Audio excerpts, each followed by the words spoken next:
Gigantism is not a crown, it is a life sentence.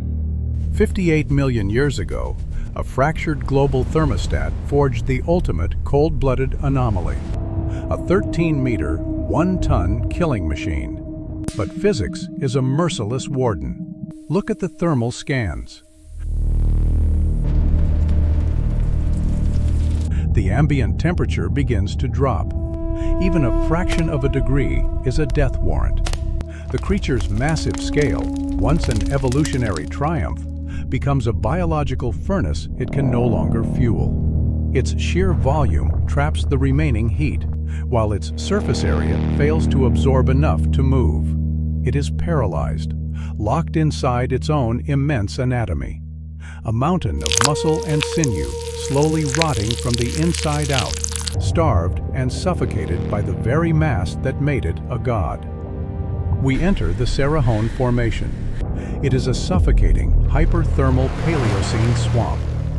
The environment is a choked, algae-infested riverbed, slowly baking into an impenetrable mud tomb. We are confined to this abyssal trench. The water is abyss black, reflecting nothing.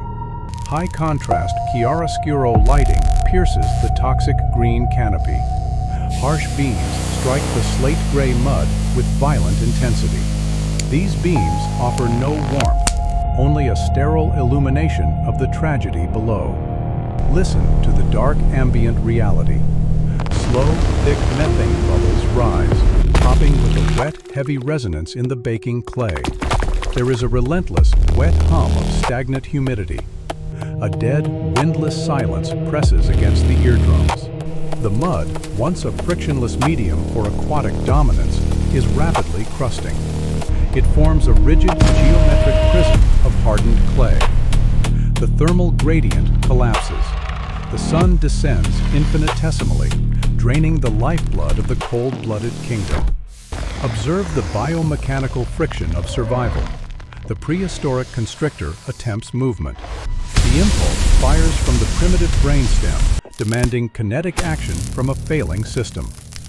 The physiological response is a horrifying display of mechanical failure. We hear the extreme friction of the attempt. The sluggish, wet drag of broad, keratinized ventral scales scraping relentlessly across the drying clay. Each scale acts as a rigid brake against the baked earth. The creature's muscular engine, powered by intense hydraulic tension, attempts a simple lateral undulation. It is a 1-ton mass heaving against the thermal trap. Starved of ambient thermal energy, the chemical enzymes stall. The myosin heads cannot bind to the actin filaments with enough strength to generate forward force. The creature writhes in the sickeningly slow-motion agony of biological paralysis. Its massive volume stubbornly holds on to a dying core temperature. Its small exterior surface area cannot absorb enough ambient heat. It is an engine flooded and frozen simultaneously. We strip away the thick, armor-plated scales. We look deep beneath the skin. The thermal scans transition into a brutal X-ray overlay.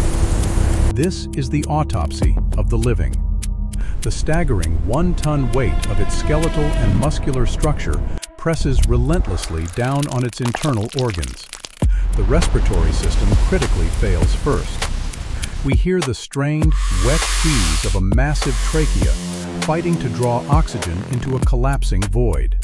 The elongated lungs are physically crushed by the sheer downward weight of its immense ribs.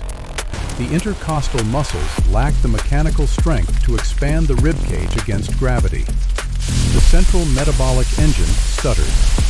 The massive reptilian heart loses its rhythm. We hear the arrhythmic, sickeningly slow thud drag of its final contractions. The blood, rapidly thickening, turns to a heavy, toxic sludge. Lactic acid pools in the paralyzed, oxygen-starved muscle tissues. It actively burns through the muscle fibers, accelerating cellular death from within. The internal core temperature visualizes as a rapidly fading, warning red ember. The giant consumes itself, fully conscious of its absolute immobility. The verdict of the Darwinian Code is absolute. Nature possesses no malice, but offers zero clemency.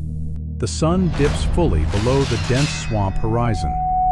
The massive heart finally seizes, unable to overcome the extreme viscosity of its cooling blood. The final exhalation is a long, hollow, wet hiss. It blends into the ambient, heavy popping of methane bubbles. The creature does not thrash. It simply ceases.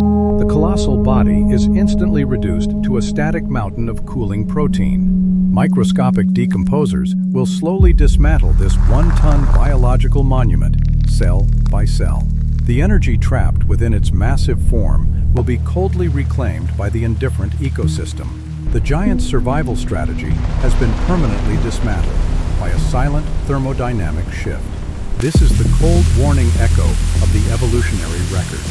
The extreme mutation of gigantism reveals a chilling truth. The boundary between ultimate dominance and sudden extinction is perilously thin. An organism can conquer its local environment completely, yet forget its dependence on the global parameters. When the climate inevitably shifts, specialized traits become fatal instruments of execution. Human projection foolishly equates massive size with absolute invulnerability. But the Darwinian Code demands extreme adaptability, not stagnant mass. The Paleocene leviathan died because it could not change its internal thermodynamics.